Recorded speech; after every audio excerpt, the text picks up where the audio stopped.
Group 2 2A group 4 syllabus change ஆகியிருக்கா? இனி TNPSC group exam படிக்கலாமா வேண்டாமா? Group 4 group 2 2A syllabus change பண்ணியிருக்காங்கன்னா அந்த சிலபஸை 6 மந்த்ஸில் கம்ப்ளீட் பண்ணிடலாமா பண்ண முடியாதா? இந்த மாதிரி நிறைய டவுட்ஸ் வந்துகிட்டே இருக்கா? அப்போ இந்த வீடியோ உங்களுக்காக தான். ஹாய், ஹலோ, வணக்கம் and welcome to my YouTube channel Phoenix வெற்றி கூட்டம்.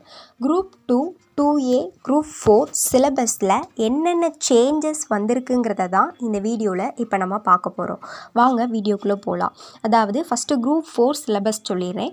குரூப் 4 சிலபஸில் பகுதி ஆளை வந்து யாரை கொண்டு வந்திருக்காங்கன்னா காமனாக ஜென்ரல் ஸ்டடீஸ். அதாவது ரொம்ப சேஞ்சஸ்லாம் இல்லை, இதில் சின்ன சின்ன அப்டேட்ஸ் மட்டும் தான் கொண்டு வந்திருக்காங்க. ஃபஸ்ட்டு பகுதி ஆளை காமனாக பொது அறிவு அப்படிங்கிற டாபிக் நம்ம ஜென்ரல் ஸ்டடீஸ் எழுதுவோம்ல அது கொண்டு வந்திருக்காங்க. அது வந்து 10th ஸ்டாண்டர்ட் தான். அடுத்து பகுதி ஆ அப்படிங்கிறதுல திறனறிவு, மனக்கணக்கு, நுண்ணறிவு, அதாவது நம்ம எழுதுகிற ஆப்டிடியூட் அண்ட் ரீசனிங். அடுத்து பகுதி ஈயில் வந்து யாரை வச்சுருக்காங்கன்னா தமிழ் வச்சுருக்காங்க. இந்த இதில் என்னென்ன சேஞ்சஸ் இருக்குது அப்படின்னா, நம்ம எப்போவுமே காமனாக ஜென்ரல் ஸ்டடீஸ் வந்து 9 யூனிட்ஸ் படிச்சிருப்போம், மேக்ஸ் சேர்த்து 10 யூனிட்ஸாக படிச்சிருப்போம். ஆனால் இங்கே வந்து என்ன செஞ்சுருக்காங்கன்னா அந்த 9 யூனிட்ஸை 6 யூனிட்ஸாக சுருக்கியிருக்காங்க. அது ஒரு சேஞ்சு. நெக்ஸ்ட்டு வந்து என்ன அப்படின்னா, ஒவ்வொரு டாப்பிக்கில் இருந்தும் எத்தனை கொஷின்ஸ் கேட்பாங்க அப்படிங்கிறத அவங்களே சொல்லிட்டாங்க. இப்போ அங்கே வந்து நம்ம ஃபஸ்ட் யூனிட்டாக சயின்ஸ் படிச்சிருப்போம், அதே தான் இங்கேயும் ஃபஸ்ட் யூனிட் சயின்ஸ் தான். சயின்ஸ்லேருந்து எத்தனை கொஷின்ஸ் கேட்போம் அப்படின்னு சொல்லியிருக்காங்கன்னா 5 கொஷின்ஸ் கேட்போம் அப்படின்னு சொல்லியிருக்காங்க. அடுத்து அங்கே 2வது யூனிட்டாக நம்ம என்ன படித்தோம் அப்படின்னா நடப்பு நிகழ்வுகள், கரண்ட் அஃபேர்ஸ் படிச்சிருப்போம். பட் இங்கே கரண்ட் அஃபேர்ஸ் அந்த டாப்பிக்கை வந்து தூக்கிட்டு அந்த டாப்பிக்கை வந்து ஒவ்வொரு இதுலேயுமே ஆட் பண்ணியிருக்காங்க. ஒவ்வொரு யூனிட் 1 யூனிட் 2 அதெல்லாமே கடைசியில் அது சம்மந்தப்பட்ட நடப்பு நிகழ்வுகள் கேட்போம் அப்படின்னு சொல்லி சில சிலபஸில் வந்து ஆட் பண்ணியிருக்காங்க. அவ்வளோதான். இப்போ யூனிட் 2வாக இங்கே என்ன இருக்குன்னா புவியியல், ஜாகிரஃபி வச்சுருக்காங்க. அந்த ஜாகிரஃபியில் எத்தனை கொஷின்ஸ் கேட்போம் அப்படின்னு சொல்லியிருக்காங்கன்னா 5 கொஷின்ஸ் கேட்போம் அப்படின்னு சொல்லியிருக்காங்க. Next unit 3.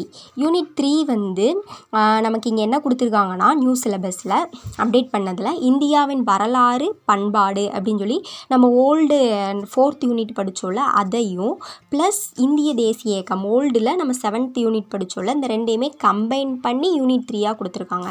நம்ம பழசு படித்ததில் யூனிட் 4ஐயும் யூனிட் 7ஐயும் கம்பைன் பண்ணி நமக்கு யூனிட் 3ஆக கொடுத்துருக்காங்க. இதில் எத்தனை கொஷின்ஸ் கேட்போம் அப்படின்னு சொல்லியிருக்காங்கன்னா 10 கொஷின்ஸ் கேட்போம் அப்படின்னு சொல்லியிருக்காங்க. அடுத்து யூனிட் 4.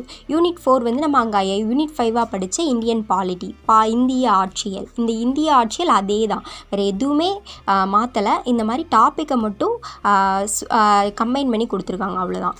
இந்திய ஆட்சியலில் வந்து 15 கொஷின்ஸ் கேட்போம் அப்படின்னு சொல்லியிருக்காங்க. Next unit 5.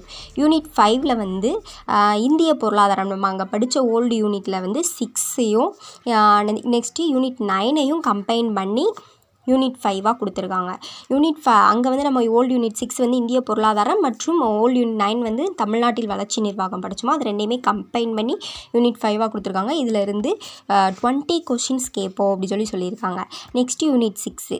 யூனிட் 6 அப்படிங்கிறது வேறு ஒன்றும் கிடையாது, நம்ம யூனிட் 8 படித்தோம்ல அந்த யூனிட் 8 தான் யூனிட் 6ஆக கொடுத்துருக்காங்க. தமிழ்நாட்டின் வரலாறு, பண்பாடு, மரபு மற்றும் சமூக அறிவியல் அரசியல் இயக்கங்கள் அப்படின்னு சொல்லிட்டு ஒரு டாபிக் படித்தோம்ல யூனிட் 8 அதை தான் இங்கே கொடுத்துருக்காங்க. இதுலேருந்து எத்தனை கொஷின்ஸ் கேட்போம் அப்படின்னு சொல்லியிருக்காங்கன்னா 20 கொஷின்ஸ் கேட்போம் அப்படின்னு சொல்லியிருக்காங்க.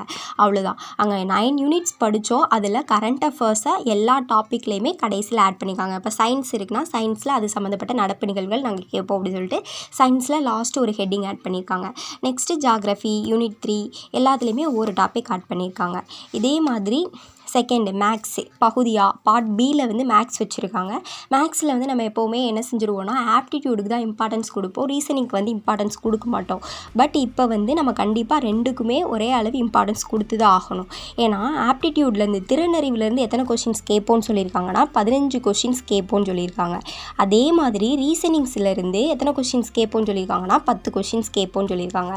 அவ்வளோதான். இதுதான் இதில் உள்ள சேஞ்சஸ். அதே மாதிரி தமிழில் என்ன பண்ணியிருக்காங்கன்னா தமிழில் நம்ம மொத்தமாக படித்ததை டாபிக் வைஸ் பிரித்து இதுலேருந்து இத்தனை மார்க்குக்கு கேட்போம் அப்படின்னு சொல்லியிருக்காங்க.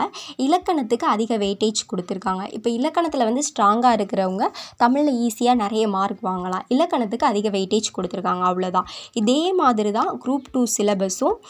இவ்வளோ தான் சேஞ்சஸ்னு கூட சொல்ல முடியாது, அப்டேட்டு. அவ்வளோதான். இந்த மாதிரி நிறைய யூஸ்ஃபுல்லான வீடியோஸ் உங்களுக்கு வேணும் அப்படின்னா நம்ம சேனலை சப்ஸ்கிரைப் பண்ணி வச்சுக்கோங்க. அது மட்டும் இல்லாமல் எல்லா டாபிக்ஸ்க்கும் வேர் டு ஸ்டடி வித் பேஜ் நம்பரோட வேணும்னாலும் நம்ம சேனலை சப்ஸ்கிரைப் பண்ணி வச்சுக்கோங்க. நன்றி. தேங்க்யூ ஃபார் வாட்சிங்.